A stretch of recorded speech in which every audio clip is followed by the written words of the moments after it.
दोस्तों, मुंबई अंडरवर्ल्ड के डॉन और इंडिया के मोस्ट वांटेड अपराधी दाऊद इब्राहिम के बारे में एक बड़ी खबर सामने आ रही है। पिछले कुछ महीनों से एनआईए की टीम जो मुंबई में लगातार छापेमारी कर रही थी, उससे यह पता चल चुका है कि अंडरवर्ल्ड मुंबई में फिर से कोई हरकत करने की कोशिश कर रहा है। इसी बीच एनआईए की टीम ने दाऊद के एक कोड को भी डिकोड किया है, जिसे एक बड़ा क्रैकडाउन माना जा रहा है। आइए आपको पूरी खबर बताते हैं। हेलो एंड नमस्कार, मेरा नाम है प्रशांत और आप देख रहे हैं बेजोड़जोड़ा.com का यूट्यूब चैनल। इंडिया सहित दुनिया के मोस्ट वांटेड अपराधियों में से एक भगोड़े गैंगस्टर दाऊद इब्राहिम कास्कर को लेकर केंद्रीय जांच एजेंसी एनआईए ने बड़ा खुलासा किया है। नेशनल इन्वेस्टिगेशन एजेंसी यानी कि एनआईए जब टेरर फंडिंग के एक मामले की जांच कर रही थी तो कुछ चौंकाने वाला सच सामने आया। कुछ समय पहले एनआईए ने इसी मामले में 5 लोगों के खिलाफ मामला दर्ज करते हुए 3 लोगों को गिरफ्तार भी किया था। गिरफ्तार किए गए लोगों में छोटा शकील के साले सलीम कुरैशी उर्फ सलीम फ्रूट समेत आरिफ शेख और शब्बीर शेख नाम के 2 भाई शामिल हैं। इस मामले में दाऊद और छोटा शकील भी वांटेड है। नेशनल इन्वेस्टिगेशन एजेंसी यानी कि एनआईए के चार्जशीट के मुताबिक डी कंपनी का मुखिया दाऊद इब्राहिम, छोटा शकील और उनकी डी कंपनी भारत में अपने गुर्गों तक हवाला के जरिए रुपये पहुंचाने के लिए एक खास कोड वर्ड का इस्तेमाल कर रहे थे और ये कोड था वल्गर मैसेज यानी कि गंदे मैसेज। नेशनल इन्वेस्टिगेशन एजेंसी यानी कि एनआईए ने बताया है कि दाऊद और उसके सहयोगी छोटा शकील एक बार फिर से भारत पर आतंकी हमले करवाने की फिराक में लगे हैं। इसके लिए दोनों हवाला के जरिए भारत में रुपये भेज रहे हैं। एनआईए के अनुसार दाऊद ने इसके लिए हवाला के जरिए पाकिस्तान से दुबई के रास्ते सूरत और फिर मुंबई 25 लाख रुपये भेजे हैं। ये रुपये आरिफ शेख और शब्बीर शेख को भेजे गए हैं। इस तरह से दोनों ने पिछले 4 साल में हवाला के जरिए 12 से 13 करोड़ रुपये भारत भेज चुके हैं। इसका गवाह सूरत का एक हवाला ऑपरेटर है, जिसकी पहचान सुरक्षा कारणों से गोपनीय रखा गया है। एनआईए के जांच में यह भी पता चला है कि राशिद मरफानी उर्फ राशिद भाई दुबई में वांटेड गैंगस्टर दाऊद इब्राहिम और छोटा शकील के रुपये को भारत भेजने के लिए हवाला मनी ट्रांसफ़र का काम एक्सेप्ट करता था। डी कंपनी के मुखिया दाऊद इब्राहिम और छोटा शकील अपने ये गंदे मैसेज यानी कि हवाला की रकम दुबई में बैठे अपने साथी राशिद मरफानी उर्फ राशिद भाई को भेजते थे। फिर राशिद इस हवाला के रकम को सूरत समेत देश के अलग अलग हवाला कारोबारियों को भेजता और ये हवाला कारोबारी मुंबई जैसे दूसरे शहरों तक हवाला की रकम पहुंचाते थे।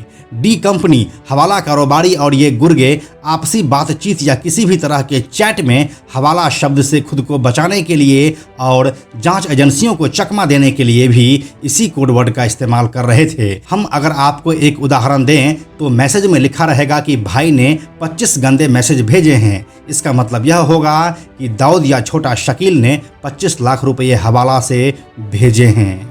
नेशनल इन्वेस्टिगेशन एजेंसी यानी कि एनआईए ने अपने चार्जशीट में दाऊद इब्राहिम, छोटा शकील, उनके साले सलीम फ्रूट और आरिफ शेख और शब्बीर शेख नाम के 2 भाइयों को नामजद किया गया है। इनमें से अंतिम 3 नाम को गिरफ्तार कर लिया गया है, जबकि दाऊद इब्राहिम और छोटा शकील अभी भी एनआईए के पहुंच से बाहर है। एनआईए ने अपने आरोप पत्र में बताया कि कैसे 25 लाख रुपए पाकिस्तान से आतंकवादी गतिविधियों के लिए भारत भेजे गए। एनआईए ने दावा किया कि शब्बीर ने 5 लाख रुपए रखे थे और बाकी आरिफ को एक गवाह के सामने दिए थे। एनआईए ने यह भी कहा कि यह ध्यान रखना उचित है कि 9 मई 2022 को उनके घर की तलाशी के दौरान शब्बीर से 5 लाख रुपये बरामद किए गए थे। इसके साथ ही एनआईए ने अपनी चार्जशीट में ऐसे 5 एक्सटॉर्शन केस का जिक्र किया है, जिनमें से एक मामले में आरिफ और शब्बीर ने पिछले 1 दशक में एक कारोबारी से लगभग 16 करोड़ रुपए की फिरौती शकील तक पहुंचाई है। इसी तरह के एक और मामले में इन दोनों ने एक दंपत्ति को उनके 2 मकान सलीम फ्रूट के रिश्तेदार को जबरन बेचने का दबाव बनाकर 2 करोड़ 70 लाख रुपए की उगाही की थी। इसके अलावा सलीम फ्रूट ने एसबीयूटी प्रोजेक्ट में भी एक अधिकारी को धमकाकर खुद के लिए 70 लाख रुपए अदा की जाने वाली रकम माफ़ करवा लिया था। एनआईए ने शब्बीर के घर की छापेमारी में असली जैसी दिखने वाली एक ब्लैंक पिस्तौल भी बरामद किया था, जिसका इस्तेमाल ये अपने टारगेट को धमकाकर उनसे फिरौती लेने के लिए किया करते थे। डी कंपनी के खिलाफ दायर एनआईए की चार्जशीट के मुताबिक भारत के मोस्ट वांटेड आतंकी अंडरवर्ल्ड डॉन दाऊद इब्राहिम के निशाने पर देश के बड़े राजनेता और कई बड़ी हस्तियां भी शामिल है। इतना ही नहीं, डी कंपनी के मुखिया दाऊद इब्राहिम डी कंपनी के गैंग मेंबर्स को अलग अलग शहरों में दंगा करवाने के लिए मोटी रकम भी भेजी थी। इनमें भारत की राजधानी नई दिल्ली और आर्थिक राजधानी मुंबई सबसे टॉप लिस्ट में शामिल है। हाल ही में किए गए छापेमारी के बाद अब ये हवाला के रैकेट को क्रैक डाउन करना एनआईए की बड़ी उपलब्धि मानी जा रही है।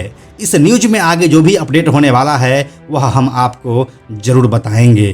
क्या आपको भी लग रहा है कि मुंबई में अंडरवर्ल्ड दोबारा एक्टिव होने की कोशिश कर रहा है? तो हमें कमेंट करके जरूर लिखिए, हमें आपके कमेंट्स का इंतजार रहता है। अंत में एक और ज़रूरी बात, हमने बेजोड़ जोड़ा का एक टेलीग्राम चैनल भी बनाया है जहां आपको हमारे सारे वीडियोस की लिंक सबसे पहले मिल जाएंगे। इसलिए आप लोग टेलीग्राम पर भी हमसे जुड़ें। टेलीग्राम पर हमसे जुड़ने के लिए सिंपली आप टेलीग्राम ऐप के सर्च में जाकर बेजोड़ जोड़ा लिखिए और चैनल पर जाकर ज्वाइन बटन क्लिक कर दीजिए, आप हमसे जुड़ जाएंगे। यह वीडियो अगर आपको पसंद आया तो इसे लाइक और शेयर जरूर करें। आने वाले वीडियोज़ के लिए बेजोड़ जोड़ा को सब्सक्राइब करके बेल आइकन को टच करना ना भूलें। Thank you so much.